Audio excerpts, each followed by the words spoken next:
Well, that was Sandra Gatman with footage from the TRT World documentary Off the Grid, The Sacrifice of Migrants.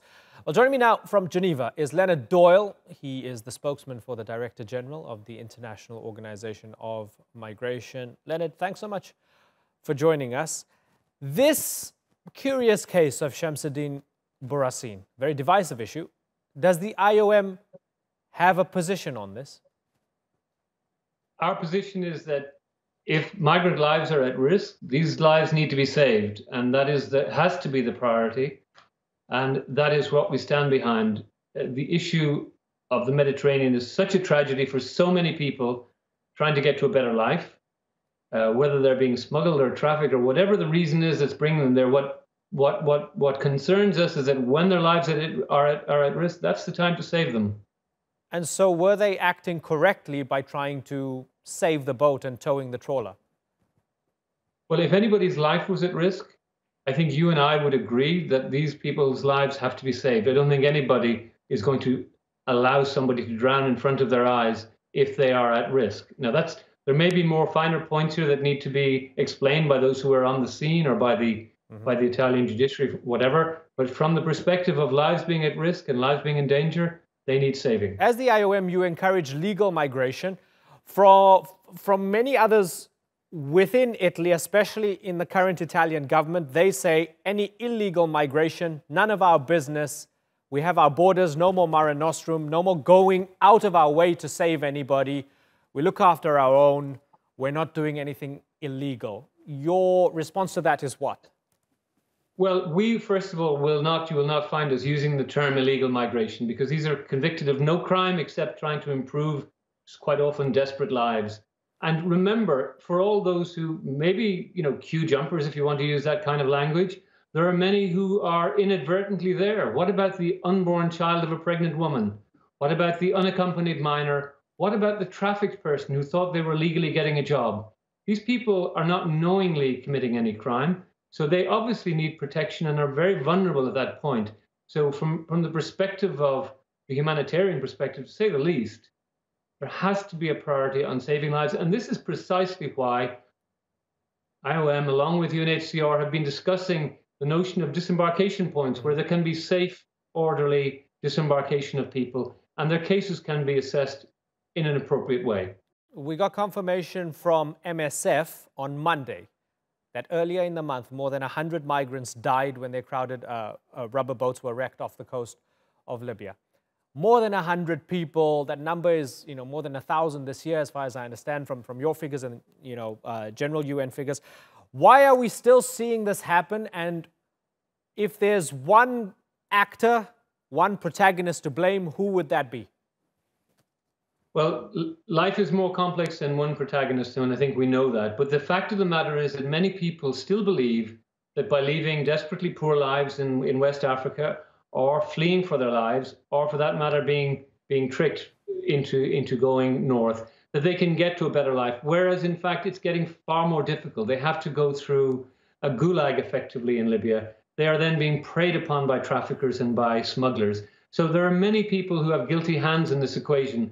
And I think it would be just a little bit naive to try and identify one. But what clearly has to happen is that these people deserve a better future than to die on the high seas. And that future is surely at home in a developed economy. And I think that's where a lot of the attention is going now, is how can these economies, which are not doing terribly well, be improved? And how can the growing population of Africa be accommodated in a healthier way than having people migrate in an irregular fashion? Leonard Doyle, good to get the IOM's perspective. Thank you very much for joining us. Let's open up the discussion to our panel. In Rome is Guglielmo Picchi. He's the Italian Deputy Minister of Foreign Affairs. We also have Valerio Bordonaro, a former member of the Italian Ministry of Foreign Affairs under a previous government. And finally, Valentina Zagaria, a researcher at the London School of Economics. I thank you all for joining us on The Newsmakers. Valentina, let me begin with you. Chamseddine Bourassine, smuggler or rescuer? So I lived in Zarzis for over 2 years to carry out fieldwork for my PhD, and I know Chamseddine Bourassine and the fishermen of Zarzis very well, and they've been involved for over 15 years in rescue at sea in the Mediterranean. And I believe, although we're only in the preliminary investigation phase at the moment, and no official data has been released yet by the judiciary in Italy about this case, I believe that Chamseddine and his crew members were rescuing 14 people at sea who were in distress, whose engine had broken, and who needed help, who needed anyone's help, and they were there to rescue them. Okay, so Guglielmo, these people are rescuing people from certain death because their boats are in distress, and you want to throw them in jail for 15 years. What's going on? As you know, the judiciary is an independent power in Italy, so all I can say is that there is an investigation going on. The people are currently under custody in Italy, so there is all the investigation taking place. I am sure that the magistrates will do all their best to assess what indeed happened in this specific case.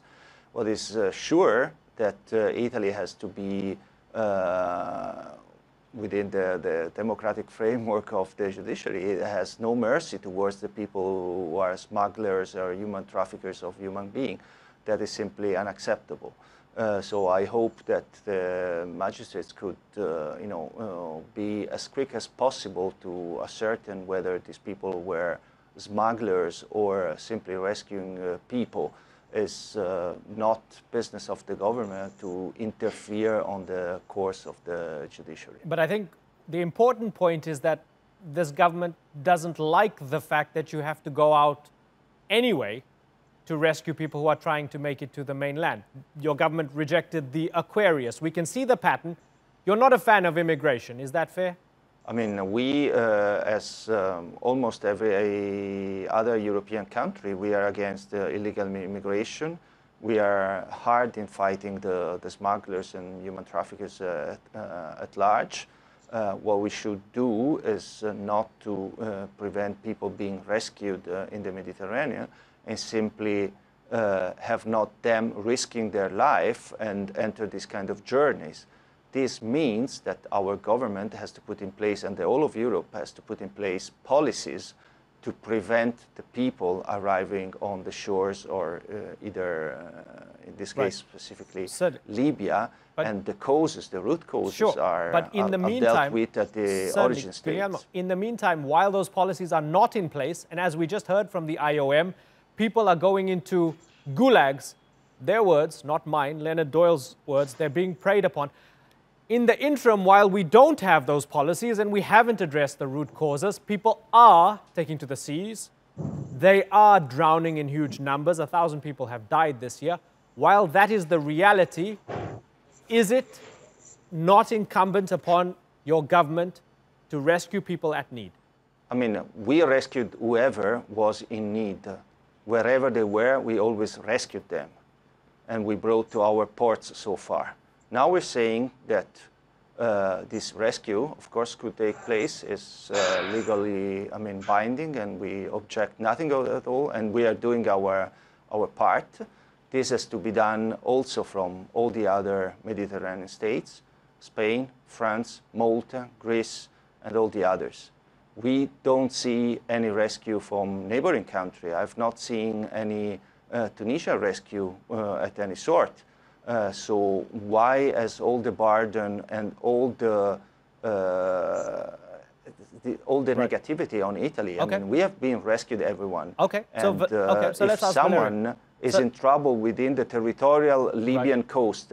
Right. Okay. So Valerio, it's Libya's problem, it's Tunisia's problem. If somebody is just off their coast, Italy has already carried a heavy burden over the years, and it's still acting within the law. It's playing by the rules according to Italian law and international law. Do you accept that, Valerio? Well, it's everybody's problem. There's a boat in danger in the Mediterranean, and it's not an Italian law or a Tunisian or Libyan law. We have international sea law, and if someone is in danger, it's mandatory to save them. By the way, I totally agree this time with Guglielmo Picchi when he says about the fisherman cases. We have judiciary independent, and so we was rescuing people or he was a smuggler. The point is that we are talking about a particular case and we are forgetting or we are hiding, I don't know, that the government is not acting to solve a bigger issue. It's migrations in general, not this particular case that is important. Okay, Valentina, is the government hiding the bigger issue? And would you accept that if the judiciary finds that Chamseddine Bourassine and his colleagues were indeed smugglers, if they find ample evidence, then okay, they're smugglers and they need to face justice? I think that the Italian government, by arresting Chamseddine Bourassine and his 5 crew members, is taking yet another step in the direction of criminalizing and blaming the rescuers at sea, as opposed to supporting their work and as opposed to doing their duty in rescue at sea. And I would just like to remind everyone that the Italian government is a signatory to the 1951 Geneva Convention for Refugees, as well as all international maritime law conventions that state that when a boat in distress at sea sends an SOS and is in need, it must be rescued and brought to the first port of safety. I've heard Libya mentioned, and Libya, according to everyone, including members of the Italian judiciary, as well as UNHCR, IOM, and all sorts of international bodies, is not a safe port of return. Right. Therefore, Chamseddine and his colleagues were taking the 14 people in distress at sea. Okay. But port of return, right. which was Lampedusa, and they have claimed that they have called the Italian Coast Guards to tell them that this was the case. That's the disagreement, right? And I don't want to get bogged down in the details, but I think this is an important one, Valentina. So we have the Coast Guard and the prosecutors saying, even though Chamseddine and the others said that they sent the SOS, they have no evidence of the SOS. So if there was no evidence of an SOS, would you accept that there might have been a mistake then from Chamseddine and the others for not sending it? Or maybe I don't know, maybe it was broken. I have no idea. Maybe their radio was broken. But might that be a technical problem which led to a bigger political and legal issue? I am of the opinion that this arrest comes after a chain of events and a whole summer of Italian Interior Minister Salvini saying that Italian ports are closed, criminalizing NGO boats, preventing them from working, even preventing its own Coast Guard from working. Only a week ago, the Diciotti incident took place, whereby an Italian Coast Guard vessel with 177 Eritreans and Somali on board wasn't allowed to disembark the passengers for 10 days. And Italian Interior Minister is now being accused of kidnapping and of abuse of power. So I don't think this incident stands alone at all. And I don't think we can look at it as just a sort of mistake on the part of Chamseddine Bourassine for not calling the Italian Coast Guards. Chamseddine Bourassine and his fishermen were there when they needed to be, and they did what they needed to do according to international norms. So, Guglielmo, this is your government, this is your party, and your Interior Minister, Matteo Salvini, has been mentioned. We're hearing from Valentina that this is part of a chain of events. She's going back earlier in the summer and she's saying there's a track record. She's listing the timeline here to show that your government doesn't like migrants and therefore it's quite convenient then for you to take a particular stance on Chamseddine and decide to prosecute them. Is that fair? I mean, to be very clear, I mean, our government is in office since 100 days, 102 days. Fortunately, I mean, what we said in our electoral campaign that was to stop the flow of migrants crossing the Mediterranean, not to have any more death at sea, I mean, is coming slowly to reality. So it's not the problem of liking or disliking migrants. The problem is if we should have illegal immigration, yes or no. The answer, according to the UN, the European Union, any other multilateral organization, is that economic migration there's no such thing as economic migration. Accordingly, economic migrants should stay in their country of origins. On the other side, all the people that, I mean, are falling under the requisite on the characteristic of what is prescribed for receiving international protection or asylum, we are fully ready to take them and to do our best to give them a safe trip to Italy. Guglielmo, So we want to stop illegal migration. Can I jump in here? And yes, we are actually doing that. Okay, you mentioned the UN and you mentioned these, the multilateral institutions, right? We have the UN also saying, from the High Commissioner for Human Rights, Michelle Bachelet, who's sending a team to Italy, that she's going to look into the protection of migrants. And I see you smirk there, because this is interesting, right? We're talking about a track record, and we're talking about a context within which the Italian government is operating and behaving. She's sending a team to look into the protection of migrants after what she called an alarming escalation of attacks. You say we're not against migrants per se, but I'm going to add that to it, and here's your chance to respond. Again, is Italy creating, this government, creating a context within which migrants are rejected, not only rejected, but also attacked? I mean, we are not creating anything against the migrants. We are not attacking migrants. We are not doing anything against migrants. I mean, they are people, and we do respect the human being as such, wherever they come from.